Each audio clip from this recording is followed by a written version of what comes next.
On the Wado Radio Show. Let's get it, of course. It's DJ Wado. It's the Wado Radio Show. It's more than music. It's ministry, man. And we got a friend of the show here with us, man. Derek Minor. What's up, brother? Yo, what's good, Wade? Man, ain't nothing, man. We waiting on album number 5 from you, brother. Hey, well, it's coming, man. It's coming. It's on the way. It's on the way. Yeah, the title of the project is Empire. Drops in February, man. What's the concept behind that, bro? January 27th. Oh, January 27th. Okay, my bad. I got the date wrong. We don't want to do that. Yeah. But no, but just talk about the concept behind Empire, man. Yeah, so pretty much, man, my 2014 was a very crazy year. In the sense of, I moved my operations all the way, 100% independent with my RMG imprint. So you got that kind of stuff happening, and I changed booking agents and a whole bunch of different things. And I think during this time, like, I remember when I first, we first put the press release out about me, going full time with my own imprint.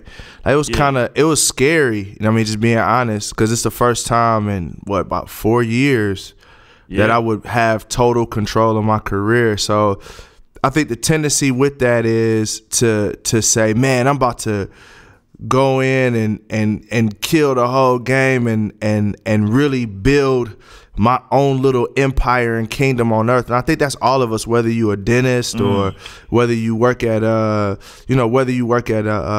factory, whatever you're doing, oftentimes the goal many times is for progress.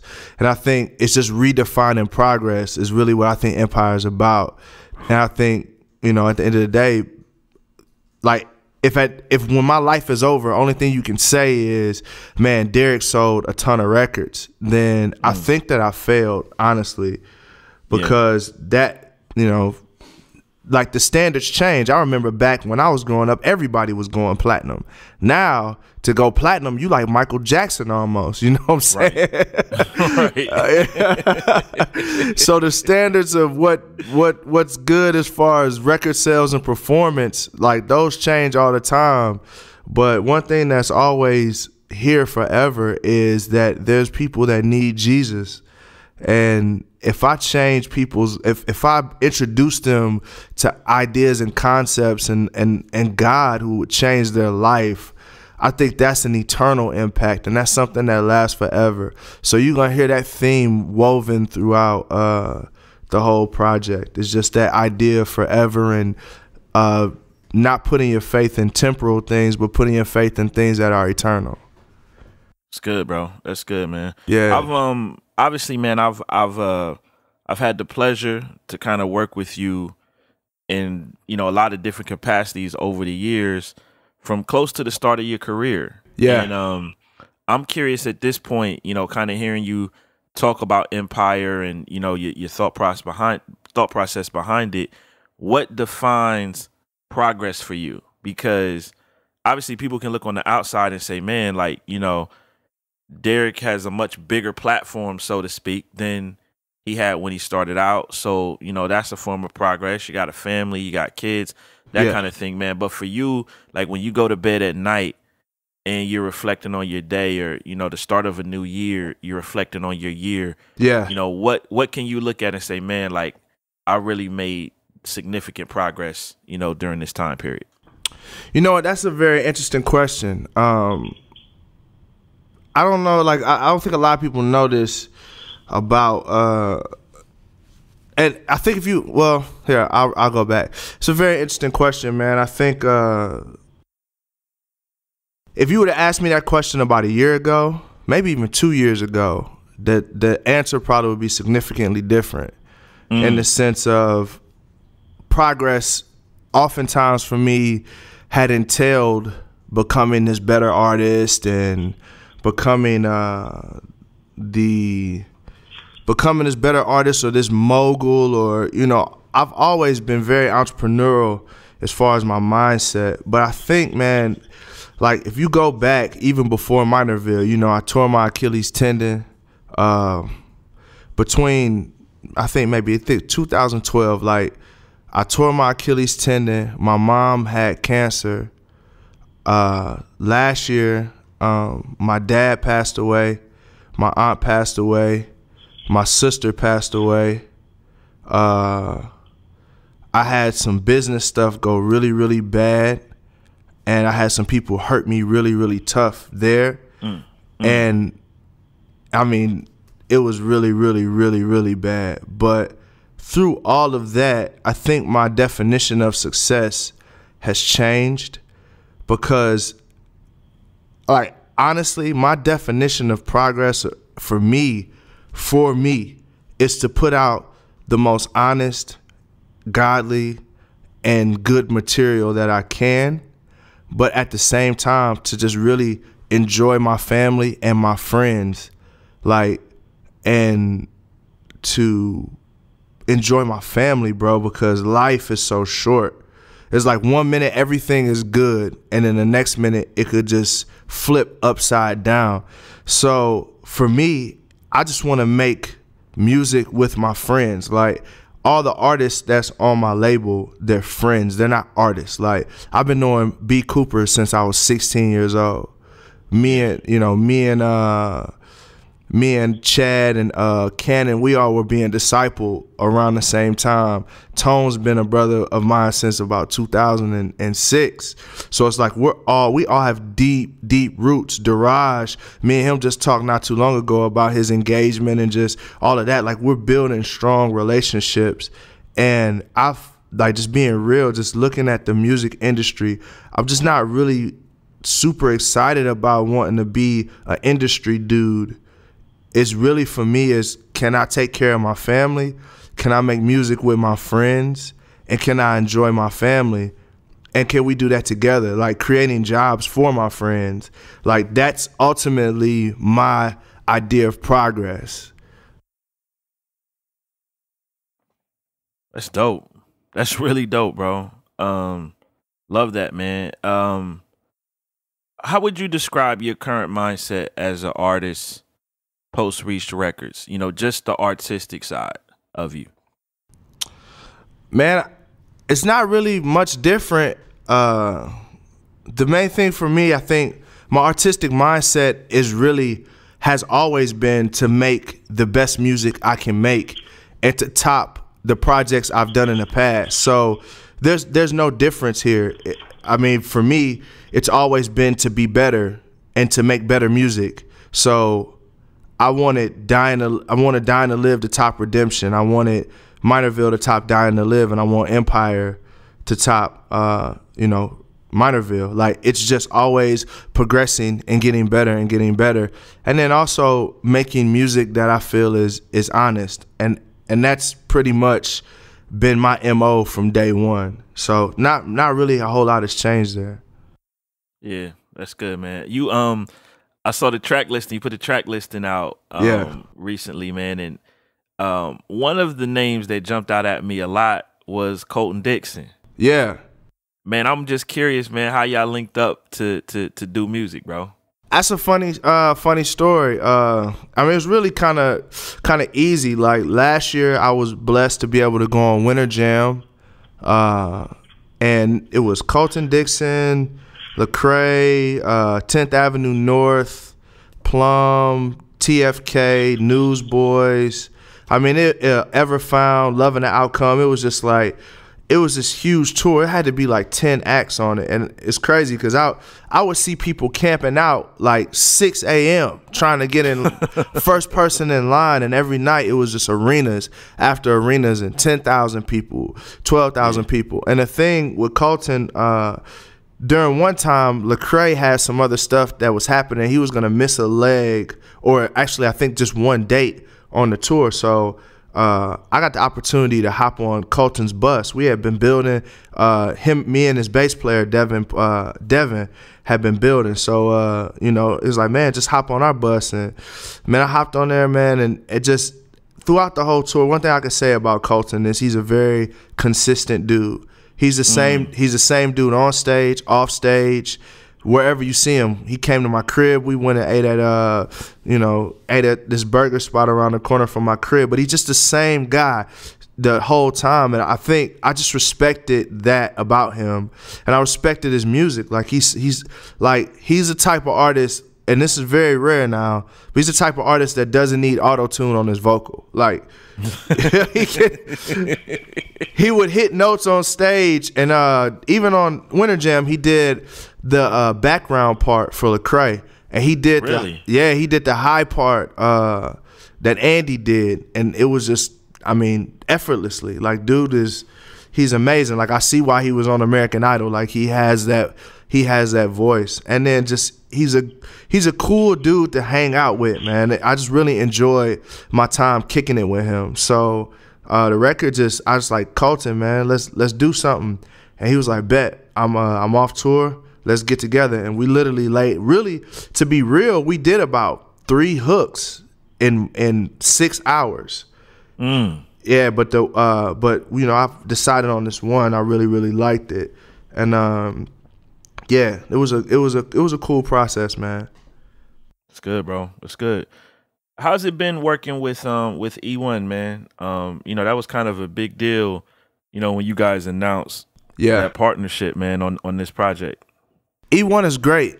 I've enjoyed every really aspect of what they've done. I mean, they've been the type of people that have been like, yo, let's take your idea to the next level. So it's like every time I'm like, yo, I want to do this, they're like, well, maybe we can leverage this resource to get this to happen. So I've really enjoyed my time at E1. Honestly, it's been, the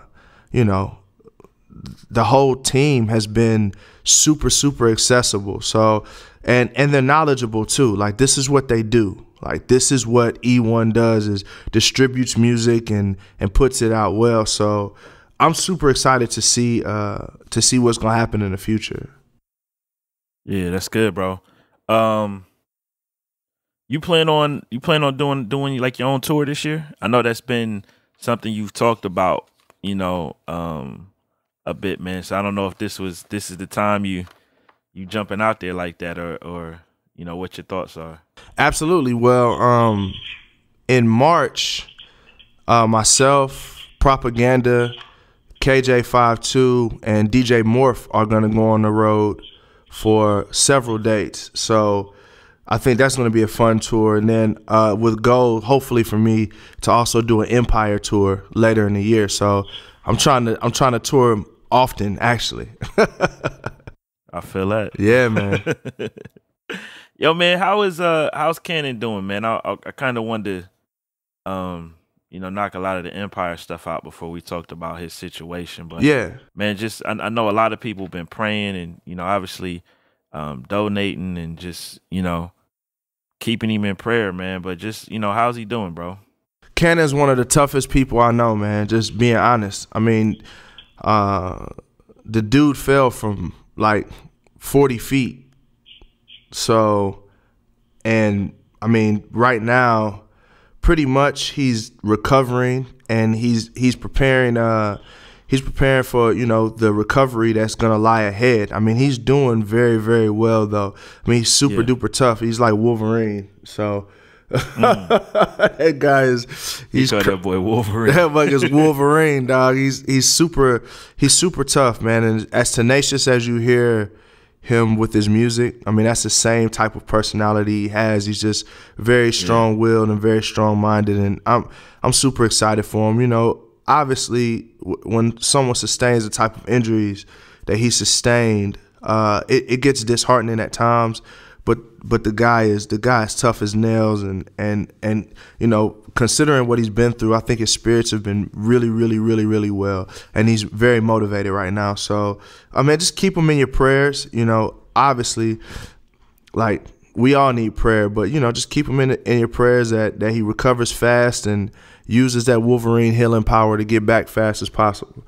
So. Yeah, I mean, what just even for the people that didn't have a chance to maybe read some of the newspaper articles and stuff, like he was coming from a show, right? And then there was a car that was, I guess, had gotten into an accident. He was trying to help the guy, right? and then he inadvertently, basically, I guess, fell from a ravine.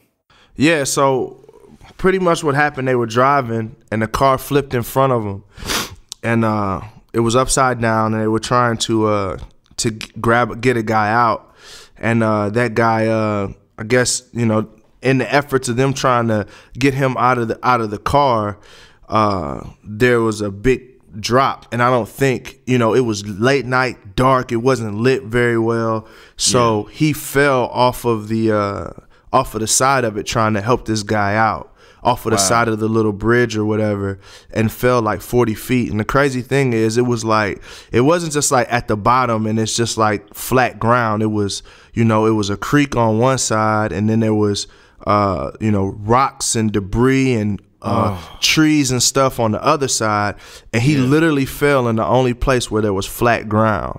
Like he could have died. This could have been us talking about how cool Canon used to be, because I mean, it was literally the Lord. I feel like he carried him and placed him in a place where he wouldn't be hurt. The doctor came in and said, well, we don't want to minimize what's happened, but the fact that he fell from this far and he doesn't have any permanent things that that could happen is a blessing. He's like, because I've seen people fall from smaller distances and come in with brain injuries and paralysis and all those different types of things, or even death. So we're super excited and thankful and happy that the Lord spared our brother, you know. Man, Canon got such a big heart, bro. Absolutely. Like, man, that's like, I mean, honestly, that's like a good Samaritan story, except with a bit of a different ending, because we see accidents and stuff on the highways all the time. Now, maybe not a car flip. That's not, you know, right. Everybody doesn't see that. But how many times do you just pass somebody on the highway that's stalled or in an accident or whatever the case may be? Yeah. And you know, wow. Yeah, man. I mean, it's good people, man. Like, and we're just thankful the Lord just spared him, man. I mean, we're thankful that that he only sustained the injuries that he did sustain. So, you know, we're super excited about, you know, what God is gonna do with this situation. I really feel like the Lord is gonna bless him, you know, even, you know, in his courageousness. So, you know, we're super thankful for that. Yeah. Anything else that you know, maybe the community can do? People listening, you know, they're just wondering, man, is there, you know, any ways that I can help? I know TSO is actually organizing a benefit concert. Yeah. At Canon's old church. Yeah. You know, in a couple of weeks. But, you know, any you know, anything else, you know, maybe to kind of communicate to people. Yeah, I think at this stage right now, I think they're just trying to figure out what the next steps are gonna be. So I think the best thing, you know, is really prayer, and just as things evolve, I'm sure, you know, there'll be needs, and just, you know, as if needs arise, just, you know, just do whatever we ask. I guess I don't know how the best way to phrase that, but I think that like right now, it's just everything is just kind of, it's almost like a let's assess where we're at moment. So I think for right now is just, man, just pray with us that God gives us wisdom as to what, you know, what the next steps are for us, and how we can best serve him. But right now he's just resting, and I think that's the main thing, is any way you could help with rest, that is good. So you know, like we had to put out the you know, the statement about, you know, being not trying to find the hospital where he's at, and I know people just excited about, you know, they want to, you know, they're concerned. They want to, you know, Canon has affected so many people with his ministry and his music. Yeah. So, you know, people are concerned, but at this stage right now, the thing he needs the most is rest and prayer. So, yeah, nah, that's good, man. That's good. You know, it's interesting, man. You kind of touched on this earlier. I know in some ways, you know, 2014 was a difficult year for, you know, you personally, for RMG. But at the same time, man, I felt like you know, as a label in the midst of all that stuff going on, you know, just as a, you know, just taking my DJ Wade O hat off for a minute, and as a fan, it was probably one of the best years y'all had maybe ever, just because like we got music from everybody, like really good music and projects from everybody. You know, dope singles. You know, you guys put out a couple of new artists, you know, and B Cooper and Daraj, you know, kind of the last 18 months, man. And so, you know, what can people expect from RMG in 2015, bro? Same thing you got last year as far as the content. Like, everybody is slated to put projects out next year. Even Canon, huh? Well, hopefully, if it just depends on what his recovery is. But I mean, that's some of the things he's been talking about, is just, you know, he wants to, as much as he can, you know, get and do music. So wow, I mean, knowing that dude, he probably will try to put a project out. I mean, we're not like, yo, you need to put your album out. Like, it's just like, man, you come back whenever you feel like it. But just his personality is like, what am I gonna do? Just sit in the house and chill all day? Like, nah, I want to work. So as much as he wants to work, we'll let him work. But even, you know, right now, currently in the studio working on Tone's project. Jones got a project that's gonna come out. B Coop and Daraj have something special for y'all, and then obviously, you know, I drop at the top of the year. So it's just really, you know, business as usual, continuing that rotation and continuing to get better. Like, my goal is always for us as a label to get better at branding, better at better sound quality, better everything, just continually pushing the envelope for ourselves, not necessarily even comparing with anyone else. Like, it doesn't really matter what everyone else is doing in our mind, because that's what they're doing and that's what God has called them to do. But for us, it's about being better at who God called us to be. And that's really across the board, the MO for all of our artists. Like, everybody is lockstep on that, you know? Yeah, yeah. How much like outside production and A&R work do you see yourself personally doing this year?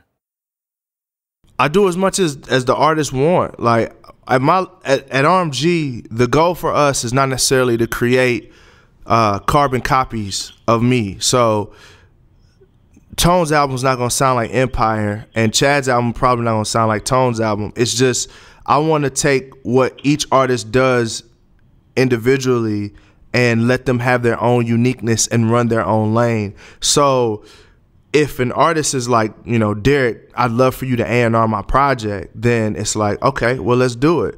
But if they have other, you know, A&Rs or other producers that they like working with, it's like, by all means, go work with them. Just make sure that you bring back something brilliant. Like, that's pretty much the standard. Like, however you get it done, it doesn't matter.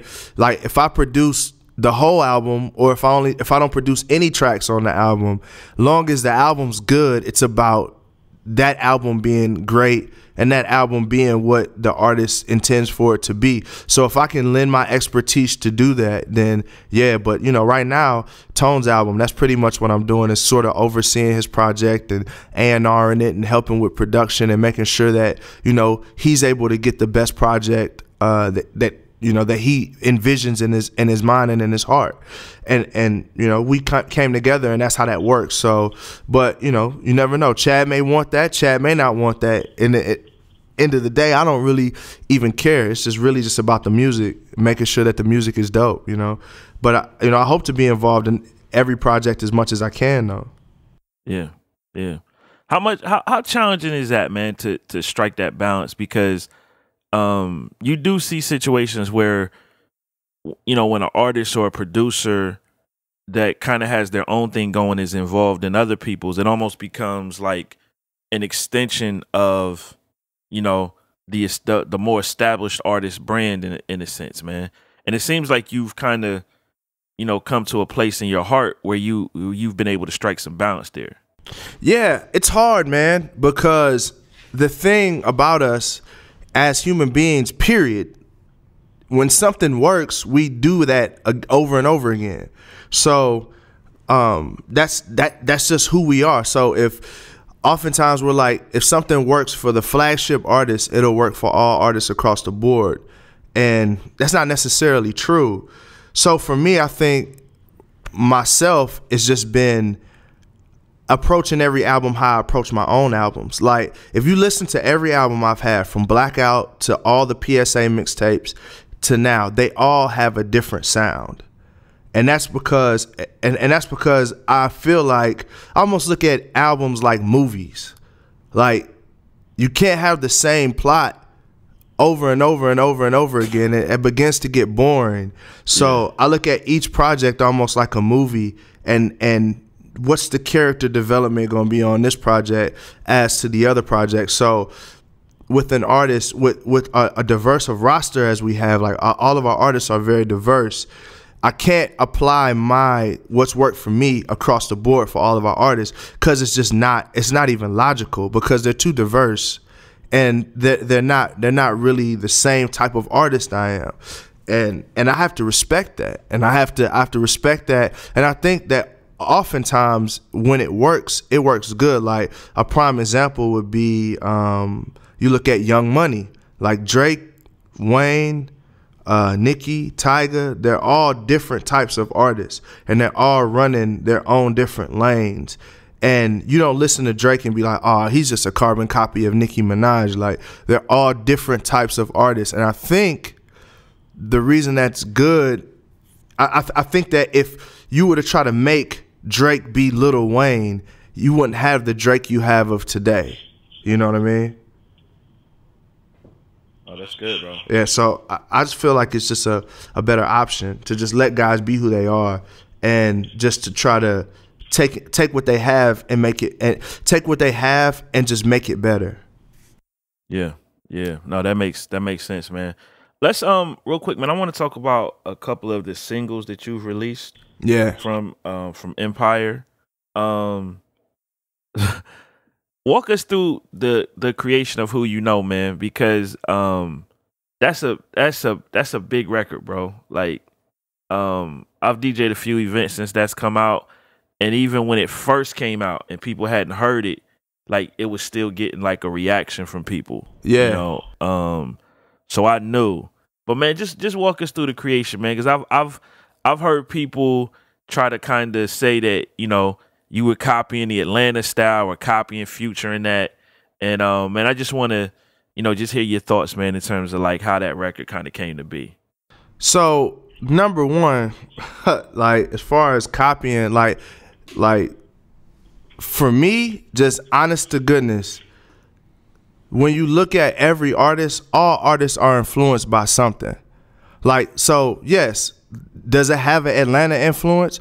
Sure, but what music in today's commercial market doesn't have an Atlanta influence? What music doesn't have a Bay Area influence? Like, that's just music. Like, you're either, point blank period, as an artist, you're either inspired by something new or you're inspired by something old. And all of those artists are, like, if you think about, like, even what all of the Atlanta artists are doing, they're just bringing back what was done back in the early 2000s with, you know, with the Juicy J's and like, I mean, you listen to Drake. I watch Drake. Drake goes back and goes and takes a flow from 99 and 2000 and just updates it. Like, so the idea of, for a lot of these young guys that are like, oh man, this is something new. What Future's doing is new. What Rich Homie doing is new. Like, as far as the patterns, what Migos doing is new. Like, the Migos flow, that flow was back. We was doing that back in 1990 in Nashville, Tennessee, when we was listening to 3 6 Mafia coming up. Like, there's nothing new about that. Like, all of those flows have they've been brought back. So I think, as far as, like, I have no problem saying, like, am I influenced by commercial music? If that's what you asking, like, yes, of course I am. Like, you have to, if you listen to the record, it obviously is. So, I mean, for me, it's just me putting my own spin on it. Like, Future couldn't write Who You Know because he's Future.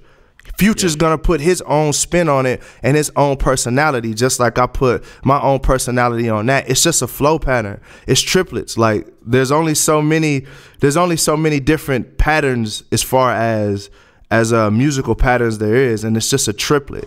Like, everybody raps with triplets. all the time. That's not gonna change. In 10 years from now, someone else is gonna use that same flow pattern. And it's gonna be popular again. Like, that's just basic artistry. So I mean, for me, I don't have a problem saying yes. I love Future. I think Future is a very dope artist, but at the same time, Future, Rich Homie Quan, Migos, even Drake, and even Bay Area artists like Tyga are rapping with triplets. So if me rapping with triplets means that I'm a biter, then I guess everybody's biting then. Because it's just music. Yo, have you performed that song live yet? Yes. People are going. I want to know how it went, man. They're going crazy. Like, I can't even get through my set without people yelling, "Who you know? Who you know?" I'm like, yes, that's what I'm talking about. Like, let's do it. You know, one place I did it like 4 or 5 times back to back. Like, they just. So that's definitely the show closer right now. Oh yeah, that's the one. That's the one. What about the Party People record, man? I actually I always appreciate your creativity. I even thought the lady like that, like I never would have expected to hear that on a Derek Minor record, and it fits so well, obviously with with Marty and Fern on that joint, man. But just walk us through that, man. Just the creation of that, bro. Yeah, man, I got the beat from 6 Sense, who produced Six God on Drake's record. He produced Draft Day with my homeboy Ducko McFly. Funny story is, all of us all met each other. Ducko, Sick, the producers of those records. We all were in a beat battle in Nashville together. So, and it's crazy how me, Dirty Rice, Ducko, 6 Sense, like Ducko's producing for OG Mako and all these different guys. You got Dirty producing much of Lecrae's albums and all that stuff, and then you got Sick producing for Drake. We all came from the same little Nashville pocket, so that's really cool. That's dope. Yeah, but he sent me every time I asked Sick or Ducko for beats, they sent me like 30, and it was just one beat that beat just stuck out. Like, when I heard it, it just stuck out so tough. So I heard it, and he had the initial. He had a sample from that Party People. So I was like, yo, so that was in there already. Yeah, that was in there. We just kind of redid it. But wow. Yeah, we just kind of took it and put our own little spin on it. And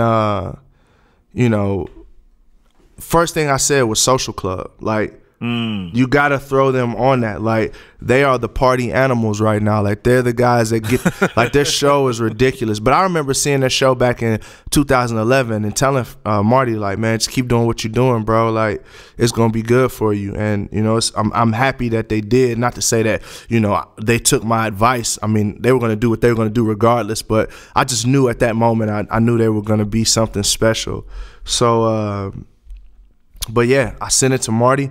Him and Fern got their verses back super quick. Marty really did a lot of the hook too, and it was just fun, man. I like making all types of different music, so it was really good to just do something a little bit different, because everyone expects me to talk about hood stuff or talk about really, really deep stuff. So it was really cool to just do a record that's just like, yo, I'm gonna stage dive and elbow your mama like Macho Man. I'm sorry, like, it was just cool to use a different part of my brain to write a record. Yeah. Talk to me about the triangles in the video, man. I know when I saw it, I said, man, these Illuminati conspiracy theorists, they're going to be all over Minor for this, man. It's a triangle, bro. Like, I don't really have no, there's nothing really, to me, it was nothing to explain. Like, when Will sent me the video, it just was some cool effects he did to make the video kind of pop out a little bit more, along with, and it's like, it's not just triangles, it's all types of different geometry and letters and stuff. But sure. Obviously people are super weird over the whole idea of using geometry in anything, especially triangles. So in my mind, it's like, I'm sorry, bro. It's a triangle. You learned to draw them in first grade. Like, I'm not the Illuminati. Like, once again, if the Illuminati is recruiting Christians, Christian rappers specifically, they in trouble. If they're supposed to be as powerful as they are, they can start wars and mess with people's minds and whatever they say. If they're recruiting little old Derek Minor, they are in bad shape, because there's people with much more power, resources, and talent that should be recruited, in my mind. So yeah. So, but I mean, it's cool. Like, if you feel out, like my thing is, I can't make music based off of, I can't make decisions based off of a small amount of people that are really, really loud. Like, you just can't do that, because you won't make anything. And it's like, no matter what you do, you're not going to please everybody. So if I didn't put triangles in it, then someone's going to say, or if I didn't put the effects in it and, the different stuff hopping out and stuff, they're going to say the video was boring. You put triangles in it, they say it's Illuminati. You put circles in it, they say it's, they say it's anything. Like, there's some type of occult thing or weird thing that people create in their minds, or they say that's wherever. So, like, I'm not gonna base all of my moves off of, hey man, there's 100 people out of 1 million people that feel that triangles are the Illuminati. It's like, well, okay, well, if you feel I'm the Illuminati for using triangles, I'm sorry, 100 people. Like, you just gonna have to be frustrated. But and there's nothing I can say to convince you that I'm not in the Illuminati. So me not putting triangles, if you think I'm in the Illuminati, me not putting a triangle in the video is not going to make you not think I'm the Illuminati. Like, you're still going to think that. So I might as well just make what I like. And I thought it was cool when I saw it. Man, where does this Illuminati stuff? I never even really heard much about the Illuminati until Christian rap fans started talking about it. Yeah, it's a culture, man. It's a culture like that. And I think it's been around. I think people been around that. I just think, man, to be honest, I couldn't really tell you, but I don't know where it came from, but I just know it's a big distraction. Like, honestly, like, you had guys that write whole paragraphs on triangles and why you shouldn't put triangles in the video, but you see an unarmed black kid get killed and there's, they don't care about it. So it's like that's the crazy thing to me. It's like, we talking about triangles and stuff, and I just saw that a bomb just blew up outside of an NAACP building in Colorado, or you see 2 New York police officers gunned down by a dude. You see there's so much stuff going on in the world that is of so much more significance. You think I really care about how you feel about a doggone triangle in a video? Like, it's just it's a big distraction. I just saw that they that there's a guy came in and shot up the Border Patrol office in Mexico. A guy was telling me that on Facebook. Like, he shot up the Border Control office in Texas. I mean, on the border, shot off 100 rounds in there, and we didn't even hear about that. But everybody's so quick to research a rapper's like video and try to find stuff that's not there. It's like, why don't we research and find out how in the world we can try to help bring reconciliation to the racial issues we have in America. Like, put some of that brain power and research into that, rather than chasing frivolous, as Paul was saying, I think it was in Timothy, chasing genealogies and having useless debates. Like, at the end of the day, a triangle's a useless debate. Like, it's just useless. Like, okay, so what if a guy that, I'm sure there's tons of people that don't believe in Jesus that have weird stuff in their videos. Like, what do you expect? They don't believe in Jesus. I'm a Christian. You should automatically, like, I'm a Christian. I feel like I should get the benefit of the doubt that if I'm putting a triangle in my video, I've been serving the body for, 10 years plus. So I think I have a proven track record enough to, if I put a triangle in the video, you should think, your instant thought shouldn't be, oh my gosh, he's in the Illuminati. It should be, oh, Derek likes triangles. Like, whatever. Like, beat it. Oh my goodness, man. Yo, that record Stranger that you got with my homegirl Roz, man. Yeah. Had you already made that kind of prior to that that Mike Brown decision? Actually I think you put it out right after the Eric Gardner decision. Like right around there. Like how long had you been working on that record? That was the first song I did for Empire. Wow. It was in I do songs in batches, so it was in like the first. I recorded probably 30 songs for Empire, so it was in like the first 7 that I did. So yeah, I'd already had it done. I mean, it was done really. Yeah, it was done way before that. Yeah. I mean, this is the thing, man. I know you've always had a social conscious aspect to just you as a person, not even just you as an artist. Yeah. So just because the mainstream media, I guess, has kind of blown a lot of these stories up recently, and rightfully so. I know this has been a subject that's been kind of near and dear to you for a while, bro. Yeah, I mean, I grew up. My first day of school, I was transferred to a new school. It was in 4th grade, and I remember getting on the bus and nobody talking to me at my new school. And that's kind of typical when you change schools. Like, people got their cliques or whatever. And I went to school the whole day, and I remember getting off of the bus, and I heard before I got off the bus, I heard a bunch of people talking behind me. And I was like, oh, here it go. We getting ready to scrap, because it just felt eerie. Like I just had this feeling like something bad was gonna happen. I remember I had glasses, and I got off the bus, and this dude yells out of the window and calls me a effing porch monkey. Wow. And he hawks the biggest loogie I've ever seen on my glasses. And it really kind of just rolled down. I remember looking at the spit roll down my glasses. This is 4th grade. And I remember going through this school, I remember people would call me, like, I've been called coons, nigger, all these different types of names. Had rebel flags put in my locker. People like, yo, we gonna kill you. Like all types of different things like that. So I hear a lot of people say, well, why don't you talk about all this other stuff? Well, I think, with racism, I've had a relationship with her growing up. You know what I mean? Even with my own internal struggles that the gospel had to speak to, because I just grew up angry. I grew up angry, and I grew up feeling as though feeling as though nobody cared. But the funny thing, the church I go to is primarily white.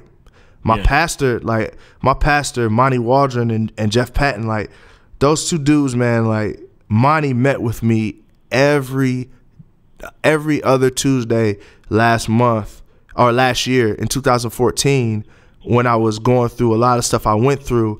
And so I'm not racist by any means. I have deep relationships with people of all nationalities, but I think oftentimes in the circles that I run in, that we've ran in, and just knowing even Christian hip hop is dominated. It's mostly a suburban, those are the buyers of really hip hop, period. So I feel like oftentimes I bring things to the table, not to say, oh, look at you, you don't know what you're talking about. I'm coming to the table saying, hey, as a brother, these are real issues that real people are dealing with. Lock arms with me to help in some of these situations. Tamir Rice, you watching Jordan Crawford, you watching the guy in New York that got shot by the cop, and the cop he wasn't even doing anything. He was just walking in the stairwell, and the cop got frightened and he shot him. And it's as a church, I mean, we send so much money overseas, and I think oftentimes we Like when it comes to issues of race, we don't know how to deal with it. So we rather just ignore it and say, let's not talk about it and it'll go away. But we won't say, let's not talk about sex slavery and it'll go away. Because the reality of it is whether we talk about sex slavery and how to fix it or not, it's here. Like, and not talking about it doesn't change anything. It appeases our conscience to think as though, oh, there's not these issues that are going on in the world. So I think oftentimes in a lot of the areas where I'm going to, I'm like, hey, I want to build awareness so you can know how to pray with us and know how to pray with me as I'm wrestling through these things, and know how to pray with our culture. Because, I mean, America, as much as we like to think that we've progressed a lot in the issue of race, we haven't. We haven't progressed much, because the thing, and the reason why I would say that is because racism is ultimately a heart issue. Like, you can do laws, but laws only punish things that get caught. Like no one can govern your heart and your idea of, oh, because I'm black, I feel like I'm superior to white people. Like, there's not legislation that can do that. There's not legislation that can say, oh man, I think all black people are dumb ghetto monkeys. Like there's no legislation that can do that. That takes the gospel. That takes the gospel of Jesus Christ speaking to your heart and changing it and lining and making you look more like Jesus. That's the only thing that we have. So if the church doesn't have an answer with the gospel for what we can do about a Tamir Rice situation, or how we can deal with a Mike Brown situation, if the only answer we have was, oh, he stole cigars, he should be shot and killed. Like, well, do the laws say that for someone stealing cigars should be executed on the spot? No. Like, that's not what the law says. So let him serve the time he's supposed to serve. Like, ultimately, but regardless of where you fall on any of these issues, I think that we have to have the gospel to speak to all of the racial issues that we deal with in America. So I'm off of my soapbox though. No, I mean, it's good, bro. I think a lot of people grow up angry.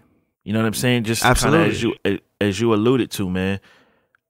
For you, was there a point where you knew, man, you know, my anger has subsided, and what would you say really led to that?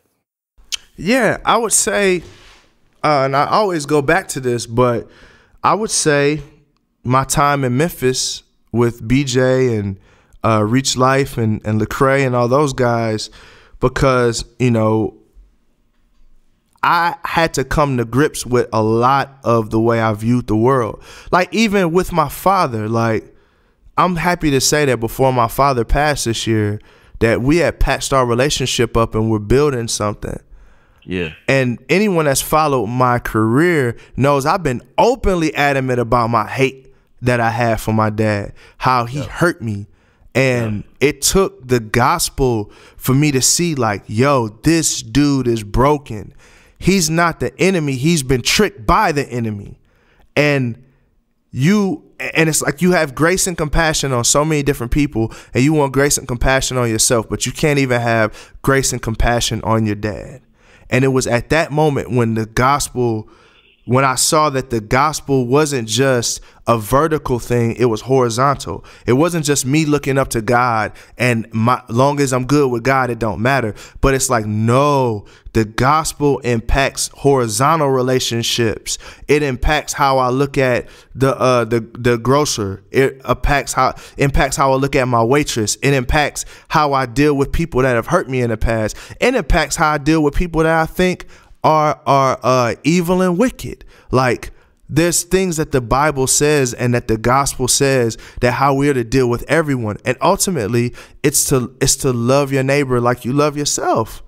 And it's to look at them through the lens of the scriptures and look at them like you would, like how God sees them, and they're image bearers of Jesus. They're image bearers of God. Like, the image bearers of God. Like, we can't just discard people because they're black or because they're white or Hispanic or Asian. Just like me and Tone was talking about yesterday, you got Bloods and Crips that will kill each other because they're literally wearing a different color. not because of anything that they innately have, but Satan has tricked us so much to where we'll say, yo, we're going to look at someone that's of a different color of us and we're going to think we're superior to them because literally our skin tone is darker or lighter. Like, do you see how stupid that is when you break it down in that way? But that's what Satan does. He tricks us in that manner. And I think that once the gospel impacted me in Memphis, when I was being discipled and seeing that it doesn't just affect vertical, but it affects horizontal, then that's when the issues I had with race, the issues I had with my dad, the issues I had with people that had wronged me in the past, all those things began to melt away. It's good, man. What issues are you dealing with now, bro?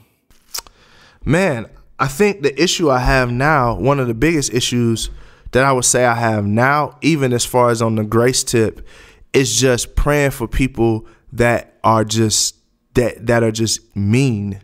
Like, like I remember when I first said anything about, you know, how I felt about, you know, Mike Brown, or, you know, a lot of the issues that have been out. Like, I got called so many different things. I got called a racist.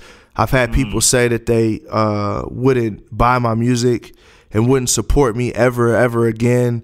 Wow, just because, really? Yes, just literally because I felt that there was an injustice that happened. And not to say that I didn't say, you know, you're stupid for not feeling that way. I just was like, yo, this is how I feel like this is an injustice.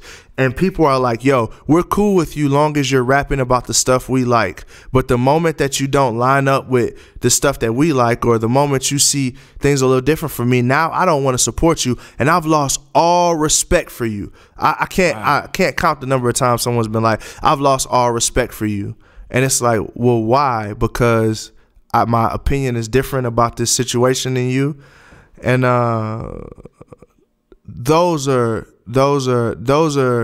hard things to swallow. And oftentimes I've had to wrestle with just saying, you know what, man, forget it. Just whatever, forget them. But they're my brothers and sisters, and you can't say forget them because God hasn't forgot them. So only thing I can do is lovingly pray for people that hurt you in the midst of disagreements, and just say, you know what, I love you as a brother in Christ, and even though you may try to hurt me with your words, like, I'm still gonna love you in spite of. That's the gospel. Man, I read this interview that Nicki Minaj did in Rolling Stone, and they asked her, you know, why more celebrities, you know, people in her space with her platform and bigger, aren't speaking out about these social issues. And, you know, one of the things that she brought up was Kanye West, when he, you know, said what he said about George Bush and, you know, some other issues over the years. To use Kanye's word, they tried to marginalize him, or did marginalize him in some cases. And she was like, yo, a dude like that probably feels like, man, it's not even worth it. You know, and have you ever had those types of feelings like, man, maybe it's not even worth it to talk about some of these things if it's gonna create this many, you know, these types of issues, man? At times I have, but I'm too bullheaded to listen to them. Yeah, I mean, there's been times where I've been like, man, if I say this, people are gonna be mad. But when has people's like I think oftentimes I look at myself as the speaker for the underdog, and I think that sometimes it's worth the persecution to bring light to some things that people may not, you know, people may not understand, to bring my perspective. Like I wrote that blog, A Case for Love, to just talk about why a lot of black people don't trust the government. I mean, if you look, like, and oftentimes you hear people say, you know, black on black crime is the biggest issue in the urban context, and why don't, you know, black people trust the police? Like, they shouldn't trust, you know, people in their own community. You know, I've heard some of those things, and I've said, I don't think you realize that since blacks have been here, one of the biggest oppressors of African Americans has been the government. Yep. Think about it. Slavery, that was sanctioned by the government. The Jim Crow laws, that was sanctioned by the government. So, like, of course you're going to see people saying don't trust the government, because historically, in the time that we've been here, our biggest oppressor has been the government.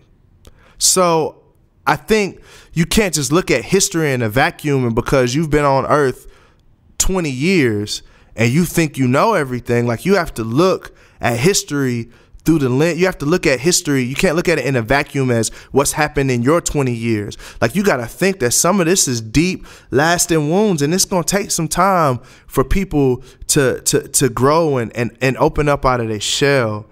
And for me, I feel like it's important to have that conversation happen, not because I want to be like, oh, let's fight, but because I'm like, man, for the suburban kid, white kid that listens to my music, that doesn't understand what's happening in the hood that's right across the train tracks from him, like, yep.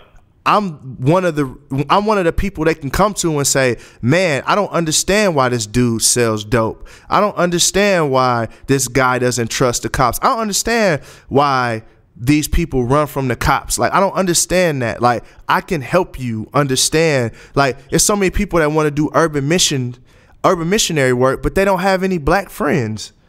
Like, they don't have any friends, and not even, or they may have black friends, but they don't have any people, urban friends, any people that aren't in the same tax bracket as them. But they want to come and be the savior and swoop into the urban context and then go in there. And it's like, dog, if you want to know, it's almost like me going over to Japan saying, I'm going to be a missionary to people in Japan, and I don't have one friend in Japan. I don't have one person over there. I don't know the language. I don't know the lingo, the culture. Like, it just that doesn't work. And I'm saying, like, as I bring stuff to the table, I'm not bringing it to the table to be a jerk or to be accusatory. I'm just saying, hey, this is the mindset of people that are dealing with some of these things. So it's good. It's good, bro. Empire, January 27th. Yeah. This tour with Derek Minor, Propaganda, KJ52, and DJ Morph. Does it have a name? Yeah, it's called the From Now Until Forever tour. From Now Until Forever, and that's starting in March? Yes, sir. Yes, sir. So I'm guessing those tour dates, or did I miss the tour dates? Y'all announcing them soon? Oh yeah, we already got a bunch of them locked in. We'll be putting out a press release here very, very soon about, you know, where we're headed, and you'll be able to get tickets and come through. And I think it's going to be a very special tour. Like, we have some really, really, really, really cool stuff planned. So I look forward. Like, KJ's always fun to hang with, and Props like my brother. Like, we're especially because we both love coffee like that. You know, he was kind of like he's my pusher. Fam, I was with that dude. He was we did something in Queens when he was on the Crimson Cord run out here. And you know, Jay Givens was with him. Man, this cat pulled out this coffee maker, AeroPress, and yep. And I'm not even a coffee dude like that, so I don't even like. He put out something. He was like, "Yeah, you don't even know about this," and I was like, "Yeah, you right. Like, you probably put out like some exclusive coffee right now." And I'm like, listen, Prop has his own coffee line called Left Coffee, so go check that out. It's some of the it's premium coffee. Like, it's really, really good. But wow. Prop got some stuff that you take about 3 sips of it, you're gonna be up for 3 days. Flat out. You're gonna be up for 3 days. You gonna be like Smokey in the chicken coop. That boy was like, next thing I know, I woke up in a chicken coop clucking. Like, that boy Prop got some. That coffee is, you're gonna be up for 3 days. That go-go juice. That's funny, man. That's good though, bro. Hey, so look, man, y'all make sure y'all go support Empire. Definitely go see You know, Derek Prop and KJ52 and DJ Morph while they're on tour, man. And man, we'll definitely be praying for Canon and the RMG family, brother. Yeah. 2015 is gonna be it's gonna be a big year, man. I feel like we're gonna put out some quality projects, and I definitely looking forward for y'all to hear a lot of stuff we doing. I wish I could just cut on this tone music I'm working on right now. This junk is crazy. But I mean, you know, could. I mean, nah. Really I know you'd like for that to happen. Nah. We can't do that. We can't do that right now. It's still in the crock pot. It's simmering right now. That's what's up, man. Yo, Derek, I appreciate you, bro. Yeah, man. Likewise, brother. On the Way Radio Show. On the Way Radio. On the Way Radio Show, where it's much more than music, it's ministry.